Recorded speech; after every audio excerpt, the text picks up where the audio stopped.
ഓസ്ട്രേലിയയിലെ മെൽബണിന് സമീപമുള്ള Carlin springs എന്ന് പറയുന്ന ഒരു ചെറു പട്ടണം എന്ന് വേണമെങ്കിൽ നമുക്ക് വിളിക്കാൻ സാധിക്കും. മെൽബൺ കഴിഞ്ഞാൽ പിന്നെ അടുത്തുള്ള ഒരു ചെറിയ പട്ടണം എന്ന് പറയുമ്പോൾ നമ്മൾ കേരളത്തെ സംബന്ധിച്ചിടത്തോളം പറയുവാണെങ്കിൽ ഏതാണ്ട് കോട്ടയം പോലെയോ അതുപോലെയുള്ള നഗരം, ഒരു ചെറിയ നഗരം എന്ന് വിളിക്കാൻ സാധിക്കും.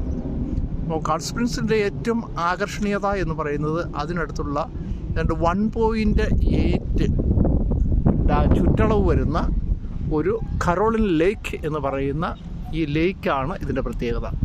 എല്ലാ കാലത്തും സാമാന്യം മെച്ചപ്പെട്ട രീതിയിലുള്ള വെള്ളം ഇവിടെ നമുക്ക് കാണാൻ സാധിക്കുന്നുണ്ട്. ഇതിനകത്ത് മത്സ്യങ്ങൾ ധാരാളമുണ്ട്. വിവിധ തരത്തിലുള്ള താറാവുകൾ, അതുപോലെ തന്നെ സ്വാൻസ്, അരയന്നങ്ങളും അതുള്ള സാധനങ്ങളൊക്കെ നമുക്ക് നീന്തി തുടിച്ച് നടക്കുന്നത് കാണാം. ഇതിൻ്റെ ചുറ്റുവട്ടത്തിലുള്ള നല്ല മനോഹരമായിട്ടുള്ള 2-3 നിലകളുള്ള ബിൽഡിങ്സ്. ഇത് ഭൂരിപക്ഷവും പ്രൈവറ്റ് പ്രോപ്പർട്ടി തന്നെയാണ്.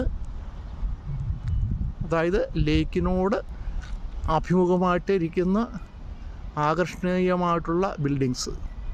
ഇതിൻ്റെ ഒരു ഭാഗത്ത് മനോഹരമായൊരു ഫൗണ്ടൻ പ്രവർത്തിക്കുന്നതായിട്ട് നമുക്ക് കാണാൻ സാധിക്കും.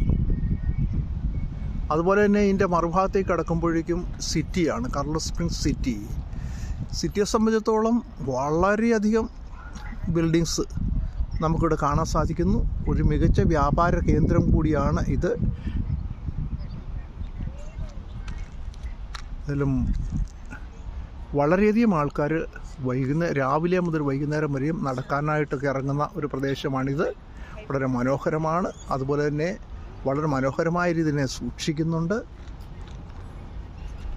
മെൽട്ടൺ ടൗണിനെ സംബന്ധിച്ചിടത്തോളം, മെൽട്ടൺ കൗൺസിലിനെ സംബന്ധിച്ചിടത്തോളം അഭിമാനിക്കാവുന്ന ഒരിടമാണ് കാർലിൻ സ്പ്രിങ്സിലുള്ള ഈ തടാകവും തടാകത്തിന് ചുറ്റുവട്ടവും അതിനോടനുബന്ധിച്ചുള്ള ബിൽഡിങ്സും. അതായത് ഈ ചെറു പട്ടണം എന്ന് പറയുന്നത് യാതൊരു സംശയവുമില്ല.